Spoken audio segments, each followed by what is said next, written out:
Lo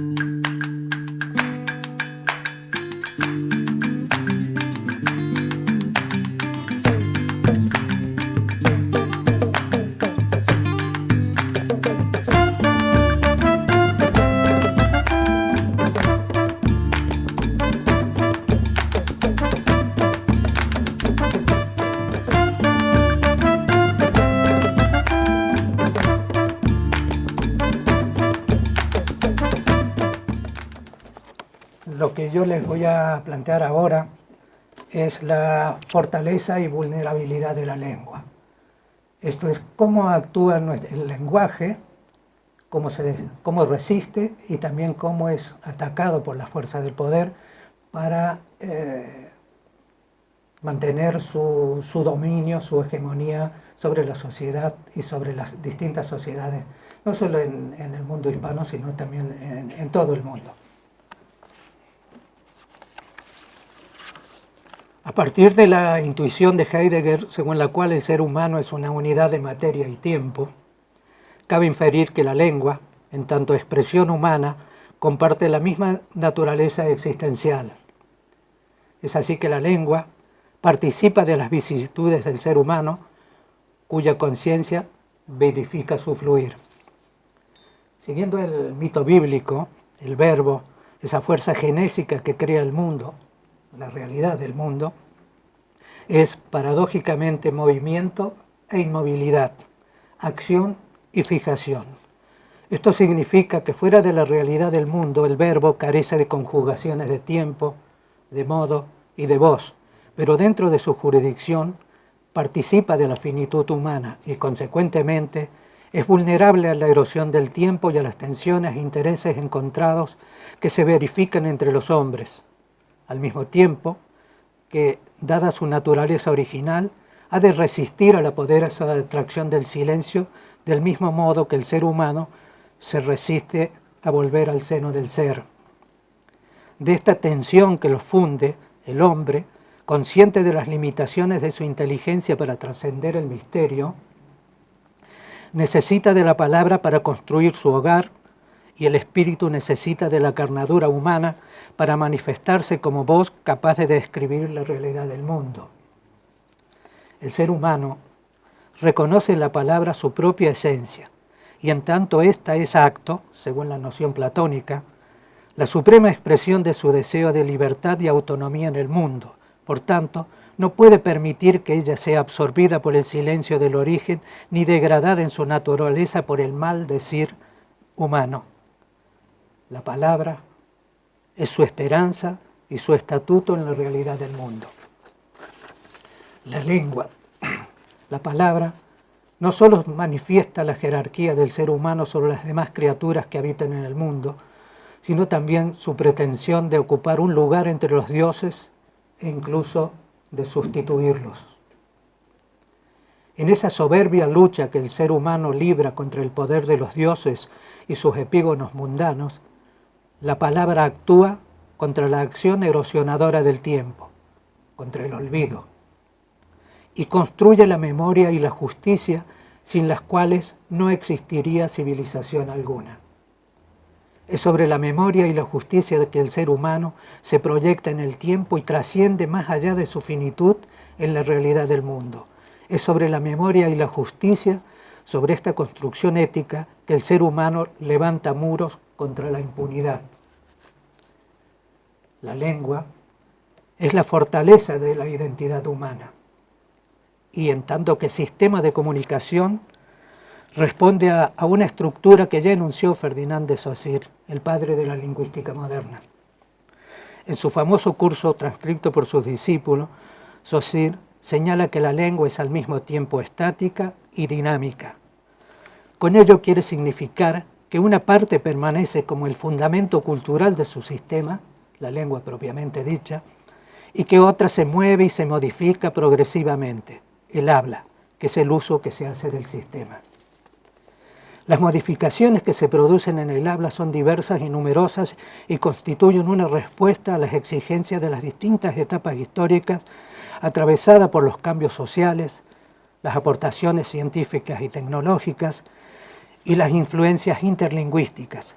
agentes que desencadenan un proceso natural que no responde a modas o impostaciones sociales, ideológicas o económicas, sino a la sedimentación en el cuerpo histórico de la lengua de los cambios culturales producidos en la comunidad hablante.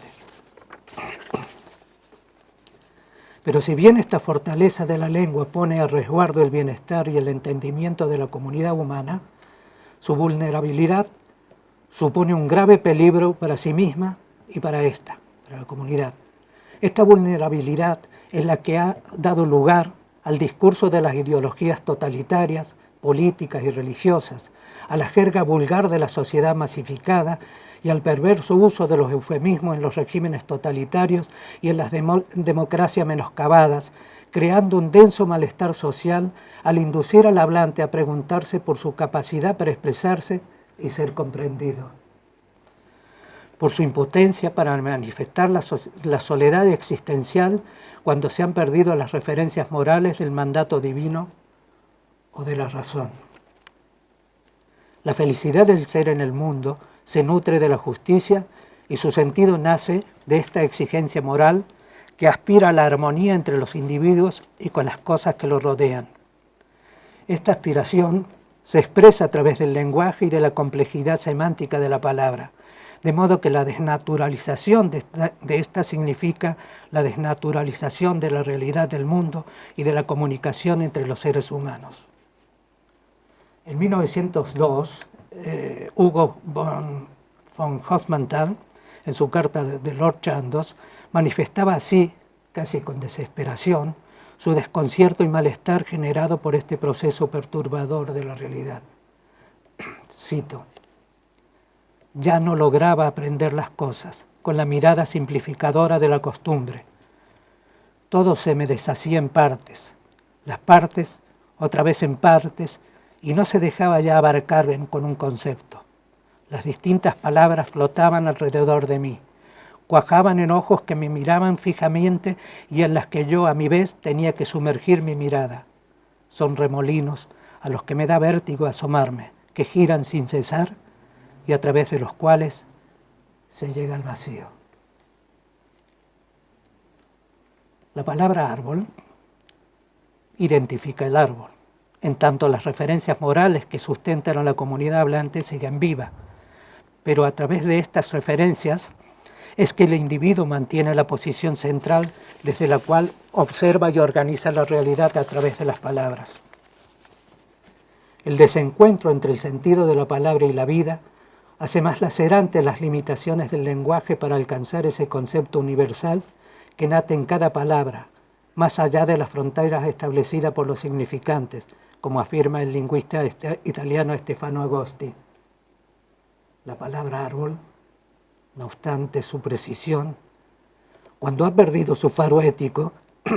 expresa un significado abstracto, pero no el sentido último y secreto que expresaría el significante, lo cual conduce al lenguaje mudo, esa lengua en la que hablan las cosas mudas, como dice Hofmannsthal, por boca de Lord Chandos. De aquí que Wittgenstein señale los límites, la incapacidad del lenguaje y de la modernidad para nombrar la totalidad de la vida, cuando hasta el siglo XVII, en palabras de George Steiner, la esfera del lenguaje abrazaba casi la totalidad de la experiencia y de la realidad.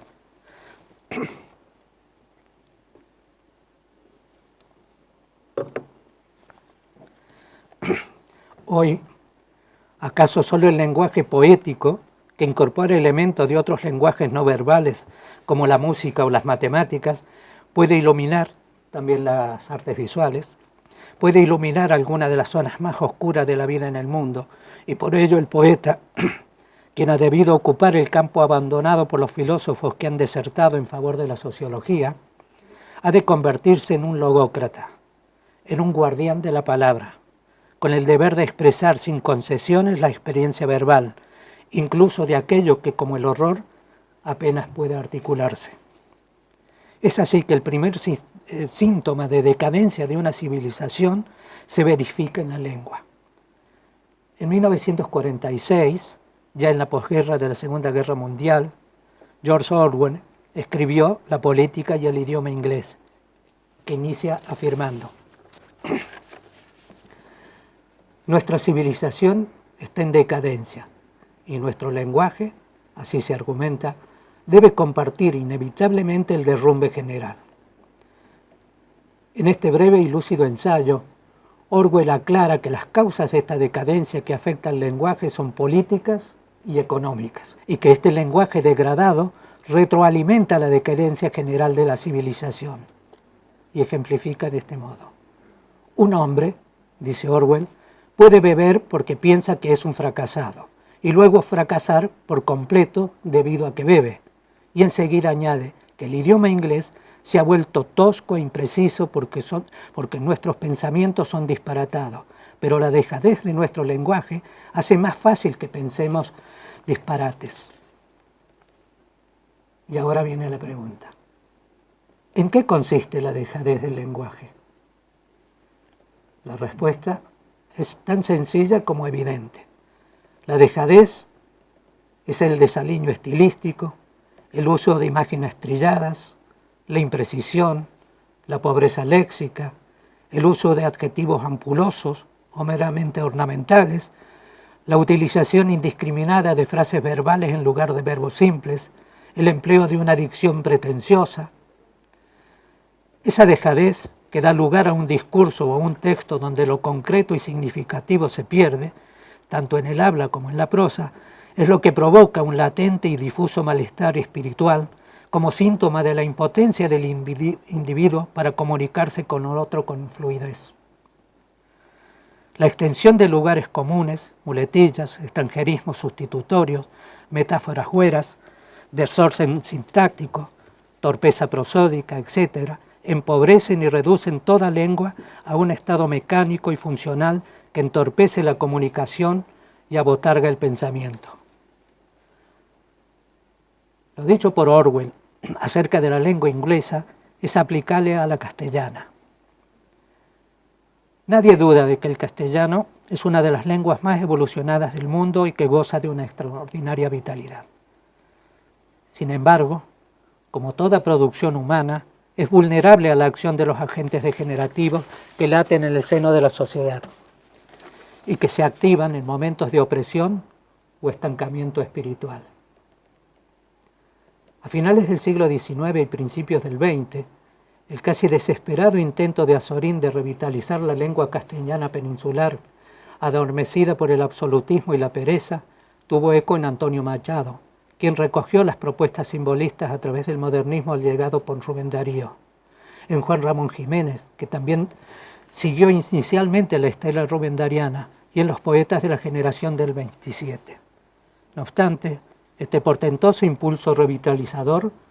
quedó abortado tras la Guerra Civil Española, pues la derrota de la República significó también la derrota de la lengua castellana peninsular. Durante la larga dictadura franquista, las palabras del castellano peninsular sufrieron un ataque devastador que permitió a la dictadura edificar una falsa realidad sustentada en el oscurantismo religioso y político. Si bien la lengua genuina ilumina la verdad, en un régimen dictatorial o totalitario, las palabras sufren una mutación de sentido orientado a velar la verdad y a legitimar el sistema. Así, el franquismo usó la palabra paz para ocultar la represión, la persecución, el padecimiento y la humillación de miles de opositores o sospechosos de serlo, y construir el aparato del Estado con leyes autoritarias que distorsionaron la vida y los hábitos de los ciudadanos. La ley era la palabra espuria de la dictadura, y en tanto que los intelectuales que habían apoyado el proyecto democrático de la República fueron asesinados, encarcelados o obligados al ostracismo interior o al exilio, los intelectuales del régimen consagraron un sistema de pensamiento embrutecedor e intolerante. Un sistema que añadió al hambre y a la miseria dejadas por la guerra la pobreza del pensamiento. En este contexto, los portavoces del nacionalcatolicismo buscaron y encontraron en las raíces del antiguo castellano inquisitorial e imperial los recursos para una lengua oficial que apuntalaba el discurso retórico, tan grandilocuente como hueco, del régimen. El 16 de abril de 1939, El Papa Pío XII, en otro ejemplo de pretenciosa verborrea, según la cita de Carmen Martín Gaite en Usos amorosos de la posguerra española, alabó la dictadura de este modo. La nación elegida por Dios como principal instrumento de evangelización del Nuevo Mundo y baluarte inexpugnable de la fe católica acaba de dar a los precursores del ateísmo materialista de nuestro siglo la prueba más excelsa de que por encima de todo están los valores de la religión y del espíritu. Este castellano mecánico de palabras cerriles y pesada sintaxis sirvió para edificar los muros detrás de los cuales se atrincheraron los españoles durante 40 años. Tras ese gesto nobilísimo de cristiana edificación, se confeccionó un traje a nuestra medida, español y castizo, para combatir a los enemigos que amenazaban la grandeza española, porque como afirmaba el caudillo, sigo citando a Martín Gaite, a España se la ha hostilizado siempre que ha resurgido, desde los tiempos de Felipe II, y cuanto más se ha levantado, cuanto más independiente se ha hecho, cuanto más enérgicamente se ha extirpado el cáncer o una enfermedad que la corroía, más se ha crecido contra España la hostilidad de afuera. Es decir,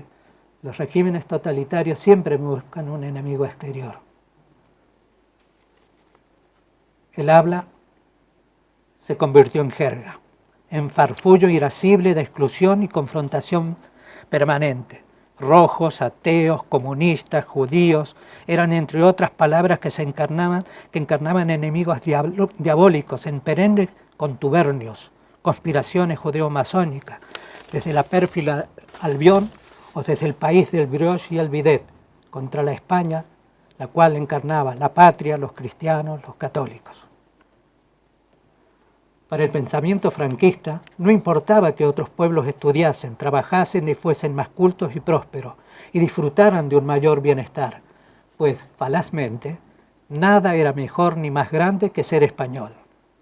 España era una, grande y libre. Era la España diferente, la España del que inventen ellos, frase con la que el español de la era franquista llegó a jactarse de su ignorancia. Los ideólogos que habían fraguado el castellano oficial como un baluarte de la España dictatorial y que sabían de la debilidad y tal vez de la ilegitimidad de su propósito, clamaban contra la falsa modernidad que venía del extranjero y que amenazaban con la disolución de la lengua. De acuerdo con esta creencia es que en 1940, como recoge Martín Gaite, se prohibió el uso innovador y deformante de vocablos extranjeros en marcas, rótulos, frases y escritos que constituían desollamientos en la piel española, según sus palabras.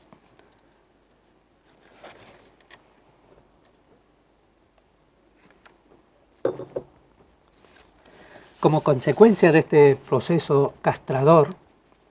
la rigidez sintáctica y la retórica dificultaron el desarrollo estilístico fuera de la tradición realista, en la que quedó sujeta la producción literaria española. La restauración democrática, si bien creó un nuevo marco expresivo y favoreció algunos intentos innovadores, estos se vieron limitados entonces por las tendencias uniformizadoras determinadas por el poder económico mundial y que encontraron sus plataformas en los grandes grupos editoriales y en los medios de comunicación. En América, el castellano hispanoamericano, una vez superados los complejos disfrazados de rebeldía hacia la antigua metrópoli surgidos tras la emancipación, emprendió una decidida andadura beneficiada por los aportes de las lenguas nativas en el marco formativo de las nuevas naciones,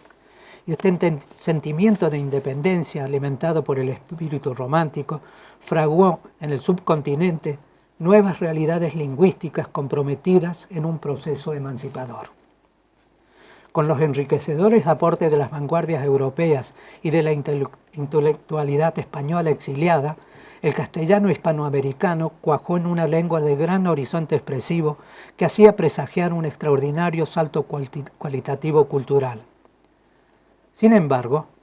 Las dictaduras que se sucedieron a partir de la Segunda Posguerra Mundial y en particular desde los años 70, y la retórica revolucionaria inspirada en el realismo socialista, por un lado, y la deriva del orden capitalista mundial tras la caída del bloque soviético, por otro, dieron paso a una lengua bastardeada por el autoritarismo, la corrupción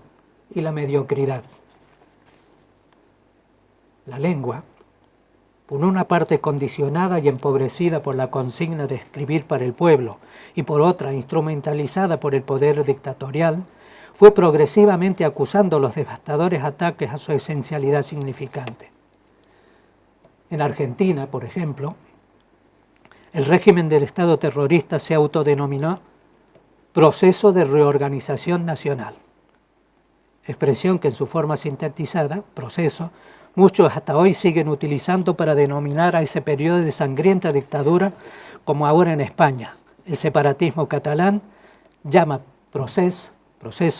al proyecto de independencia con el que pretende tapar el saqueo de las arcas públicas autónomas por la oligarquía local. En un vasto contexto de falseamiento de la realidad, en la Argentina del proceso, las bandas paramilitares que secuestraban, asesinaban y robaban siguiendo un plan de exterminio sistemático de opositores fueron llamadas grupos de tareas. Secuestrar se dijo chupar y chupadero designó el campo de concentración clandestino a donde iban a parar las víctimas de la represión condenadas a desaparecer, es decir, al asesinato. La movilización internacional que denunció la tragedia que vivía el país fue tomada por la dictadura y gran parte de la sociedad argentina como una grave injerencia extranjera en los asuntos internos nacionales, al tiempo que proclamaba con jactancioso orgullo: somos derechos y humanos. Ese escandaloso eslogan con el que la argentinidad social pretendió ocultar la trágica realidad que prefiguraba aquella del yo argentino, equivalente a lavarse las manos, pretender no saber nada, no tener responsabilidad ni compromiso. Así, estas dos expresiones que consagraban la cobarde fatuidad civil eran tomadas como definiciones reales de la identidad nacional. Con la restauración democrática, la lengua no escapó ni a las secuelas del horror ni al sentimiento de impunidad. Surgió así una lengua al servicio del fraude, el disimulo, la corrupción y el sensacionalismo. Caídas las dictaduras militares, las democracias, nacidas con la tara de la deuda externa y la quiebra ética, quedaron bajo la tutela del poder económico, el cual convirtió a los países en espacios mercantiles donde operan las compañías transnacionales, desde las alimenticias hasta las armamentísticas, desde las farmacéuticas hasta las editoriales. Estas imponiendo, por ejemplo, sus productos de consumo masivo y rápida digestión, a través de líneas editoriales que han consagrado el realismo costumbrista y el uso de una lengua instrumental que teje esa densa trama ideológica que embota el pensamiento y tergiversa la realidad. Tal actual estado de cosas es parte del proceso de globalización desarrollado bajo el impulso del neoliberalismo, que no solo ha trastocado las fronteras que definían el mapa internacional, sino también el sentido de las palabras y conceptos sobre los que se fundaba el orden social y moral de la modernidad. A pesar de que tales palabras y conceptos permanecen en el discurso político, son en realidad cadáveres del lenguaje, que seguimos utilizando como entidades vivas. En el capítulo 49 de la Edda Menor, Poemas y leyendas escandinavas y germanas antiguas, recogida por Snorri Sturluson, se cuenta la historia de una cruenta batalla que no cesará hasta el crepúsculo de los dioses, pues los guerreros que mueren al atardecer son los que combaten al día siguiente. Como esos guerreros muertos que siguen combatiendo cada día en una batalla interminable, muchas palabras siguen diciéndose aunque hayan perdido sus vidas. El sociólogo alemán Ulrich Beck, en su libro La invención de lo político, las llama palabras zombies, como en el sincretismo animista del vudú se les llama a los muertos vivientes. Bien, por un lado, la globalización impulsada por el capitalismo neoliberal y por otro, las políticas perversas de control y represión social generadas durante la Guerra Fría e intensificadas tras los atentados del 11 de septiembre, han sembrado de minas el campo semántico del lenguaje con la inestimable colaboración de la clase política y de los medios de comunicación, acentuando la inestabilidad y la confusión en el sentido de las palabras. Desde esta perspectiva, los vocablos o conceptos como Estado, nación, soberanía, familia, empleo, tortura, etc., aparecen vaciados de contenido y no dicen lo que se supone que dicen porque sus límites semánticos han sido relativizados y tornados difusos. Así, el Estado, y concretamente el Estado-Nación, ya no define el marco en el que determinadas comunidades encuentran su identidad y en consecuencia la tradición, la historia, la cultura y los usos propios y comunes, sino un espacio menor subsumido por otro mayor que puede ser, institucionalmente, el Estado transnacional, la Unión Europea, por ejemplo, o las Naciones Unidas, pero sobre todo por esa perversa abstracción denominada mercado, que ha reducido su jurisdicción, la jurisdicción del Estado, la jurisdicción política, y vulnerado su soberanía en favor del poder económico transnacional, cuyas reglas no atienden a las necesidades humanas, sino a la dinámica concentracionaria del capital. De este modo, los parlamentos nacionales ya no legislan a partir del mandato de los ciudadanos, sino de las instrucciones del poder supranacional, lo que hace que la palabra soberanía, nacional o popular, quede vaciada de contenido. Tampoco la voz empleo tiene el mismo sentido que tenía, pues ya no significa trabajar en un marco social más o menos protegido, sino otro condicionado por la inseguridad, la flexibilidad, la precariedad, etc., términos que a su vez alejan al trabajador cada día más de los beneficios logrados tras duras batallas sociales de la clase trabajadora. La jornada de 8 horas, por ejemplo, solo es un esqueleto conceptual superado por la realidad de las horas extras gratuitas impuestas por los patronos y aceptadas por el trabajador inducido por el temor a perder su empleo. ¿Y qué decir de la familia? Concepto también superado por la realidad y al que se quiere acotar a valores tradicionales conservadores. Igualmente, la palabra tortura, acaso una de las voces de mayor carga de rechazo ético, se ha visto sometida a un soberbio ataque de relativización de su significado, como se desprende de los manuales de la CIA y del discurso de la administración estadounidense, haciéndola aparecer como una voz indefinida, equiparable a abuso, exceso, apremio, secuestrando así la imaginación del individuo y bloqueando la repugnancia del acto que define. Este desplazamiento del campo semántico de muchas palabras constituye acaso uno de los mayores dramas que vive la humanidad en el presente, porque siembra la confusión y el ruido, clausura el entendimiento y dificulta la convivencia entre los seres humanos. Como afirma George Steiner, en nuestro tiempo, el lenguaje de la política se ha contaminado de oscuridad y locura. Ninguna mentira es tan burda que no pueda expresarse tercamente, ninguna crueldad tan abyecta que no encuentre disculpa en la charlatanería del historicismo. Mientras no podamos devolver a las palabras en nuestros periódicos, en nuestras leyes y en nuestros actos políticos algún grado de claridad y de seriedad en su significado, más irán nuestras vidas acercándose al caos. El proceso de degradación del discurso político, que parece haberse acelerado desde que en 1989 Francis Fukuyama decretara el fin de la historia y de las ideologías, amenaza con clausurar definitivamente la capacidad de razonamiento colectivo. Ni la clase política ni los medios de comunicación parecen interesados en romper con la palabrería asfixiante que vacía de contenido cualquier mensaje. Así es como hemos entrado en la era de la posverdad, tal como ahora se le llama a la mentira que se utilizó como verdad durante un tiempo. El desconocimiento de la sintaxis, la ortografía, la pobreza del vocabulario y las dificultades para expresarse de modo coherente que se observan tanto en el habla cotidiana como en los comentarios de los lectores en los diarios, en los artículos, noticias y reportajes de los medios de comunicación, escritos, radiofónicos y televisivos, y en estos la manipulación informativa, son síntomas que revelan una mala praxis educativa y una perversa política de alienación y narcotización de la sociedad.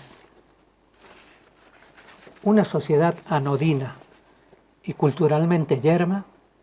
es campo propicio para un discurso político reducido a la expresión de eslóganes de venta, al insulto, la descalificación del rival y al PowerPoint en detrimento del argumento, de la precisión, del diálogo y del contenido, entre otros recursos imprescindibles para la comunicación y el entendimiento entre las personas, los partidos y los sindicatos, las entidades empresariales y culturales y el electorado en general para una eficaz gestión de la red pública. Resulta dramático observar cómo la mayoría de los políticos no encuentra las palabras adecuadas para explicar a los ciudadanos la realidad del país y de un modo en el que millones de personas mueren de hambre y en guerra, quedan sin trabajo, sin viviendas o sin esperanza de futuro.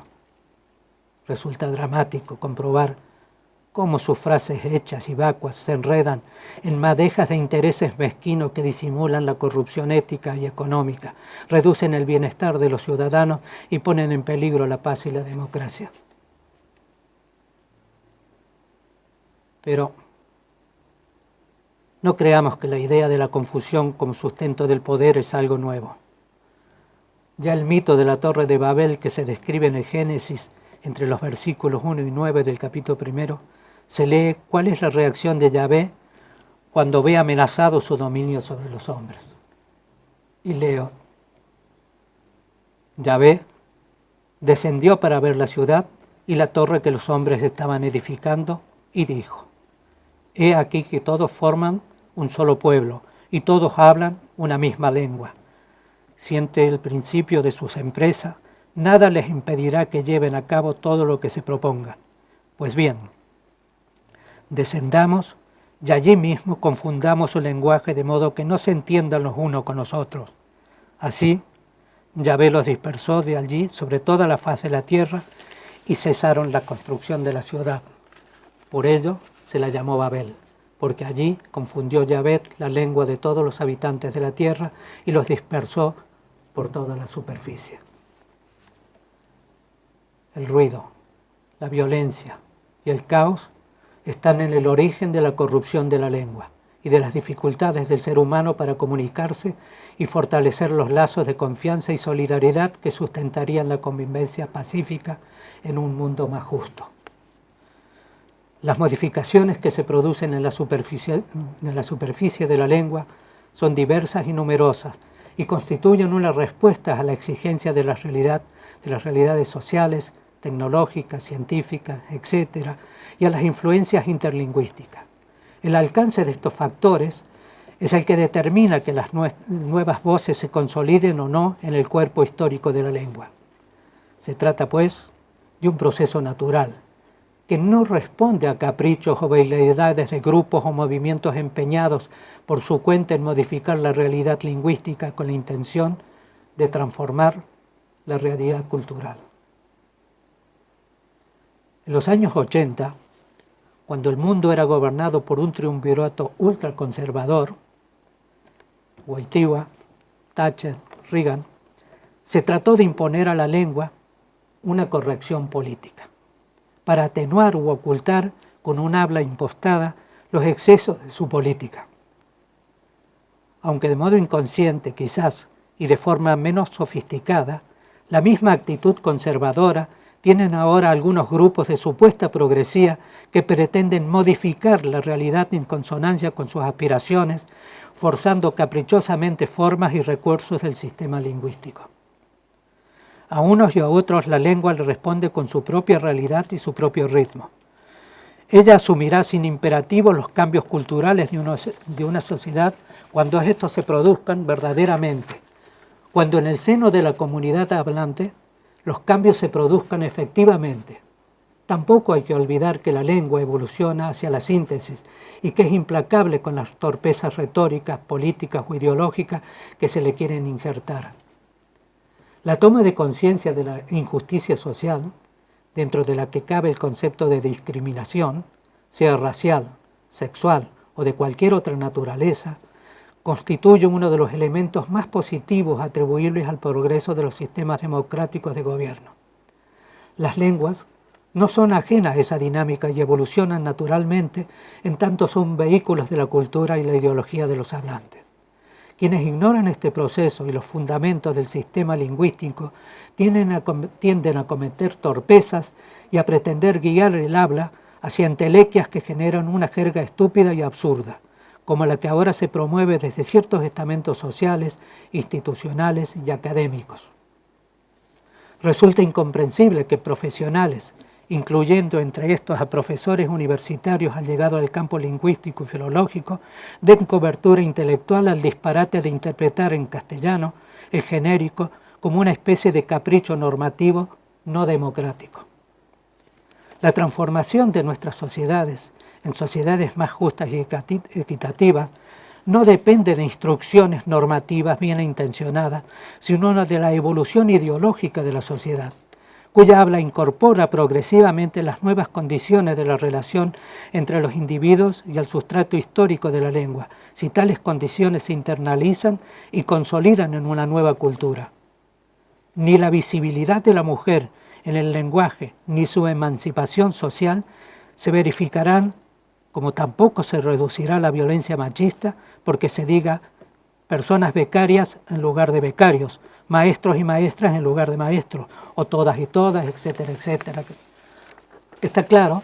que quienes impulsan estas campañas no se fundamentan en estos conceptos básicos de la lengua, sino en un buenismo simplista barnizado de progresismo que paradójicamente concuerda con el principio conservador de la corrección política, una corrección vinculada al pensamiento único imaginado por las clases dominantes con el propósito de enajenar y hegemonizar a la masa social. La razón instrumental de la que hablaban los filósofos de la Escuela de Frankfurt, aplicada por quienes controlan el poder a las ciencias sociales, los medios de comunicación y la publicidad, ha permitido fraguar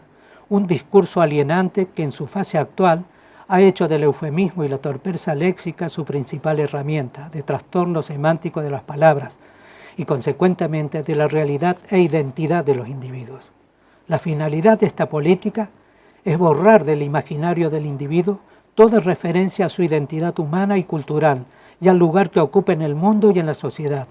y sellar en su mente la imposibilidad de cualquier tipo de rebelión y emancipación social e individual. Otro de los agentes que opera en el lenguaje y hegemoniza el poder de las oligarquías capitalistas y sobre el que deberíamos centrar nuestra atención es el clasismo, es decir, la discriminación por clases sociales. Ya sea de forma hablada o escrita, este lenguaje utiliza expresiones que tienden a naturalizar el poder de la clase dominante y a estratificar la población en segmentos jerárquicos y que se aceptan como axiomas traducibles a otras formas de discriminación, como son el sexismo. Pensemos en los distintos valores que tienen las expresiones hombre público y mujer pública. Pensemos en los distintos valores que tienen las expresiones que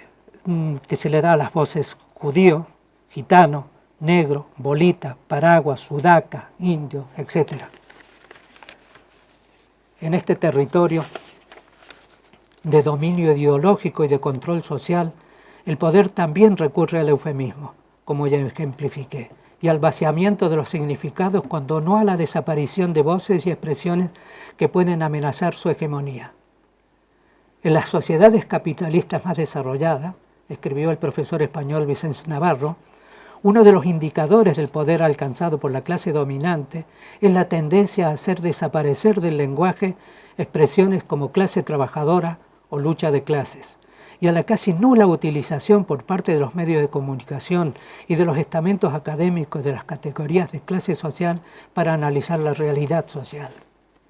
Es evidente que hay clases sociales, burguesía, pequeña burguesía y clase trabajadora. cuyos intereses son distintos, pero cuya reformulación, clase alta, clase media, clase baja, crea la ficción de que la clase trabajadora ha desaparecido fagocitada por la clase media, o se ha transformado en clase baja, expresión peyorativa con la que se categoriza a la ciudadanía de rentas más bajas. De este modo, quedan consagradas las castas superior, media e inferior, cuyas obligaciones impositivas son inversamente proporcionales en la medida que el salario es considerado una ganancia sujeta a gravamen y no una renta de trabajo, lo cual debería tener un tratamiento distinto al de los beneficios de la plusvalía que obtienen los dueños de los medios de producción. La insidiosa confusión entre clases sociales y grupos de renta que se da a través del lenguaje es uno de los muchos recursos de los que se vale la clase dominante para consagrar su poder y naturalizar la explotación de la clase trabajadora. Del mismo modo que Yahvé confundió las lenguas y dispersó a la población para asegurar su dominio sobre los hombres, las clases dominantes han seguido prolongando el mito babélico. Es así que esta perversa fragmentación de las sociedades humanas que la sabiduría popular reconoce en el divide y vencerás, se verifica en los nacionalismos y en los supremacismos racial, religioso, académico, económico y sexual que generan metalenguajes excluyentes a pesar de que, en algunos casos, en el colmo de la confusión y del desconocimiento, sus agentes pretendan abogar por la equidad y la inclusión. En el apogeo de la impostura, esta lengua instrumental que surge de la confusión permite que las guerras colonialistas sean llamadas preventivas o humanitarias, que las víctimas civiles se denominen daños colaterales, el genocidio, limpieza étnica, el abuso, responsabilidad, la invasión, liberación, los países pobres, países emergentes, y que amor, solidaridad, perdón, revolución, matrimonio, familia, etc., sean meros esqueletos fonéticos cuya carnadura se ha perdido por el uso sin el correlato de la acción que implican. Por esto, la palabra sustantiva, cuando es atacada por las fuerzas irracionales del poder político y económico, pierde paulatinamente su capacidad de acción y acaba paralizada, enredada en el gran barullo verbal del sistema, la confusión babélica. La palabra no puede expresarse y comunicar la verdad. Su parálisis implica la parálisis del espíritu y con ella la injusticia, el olvido, la impunidad. Muchas gracias.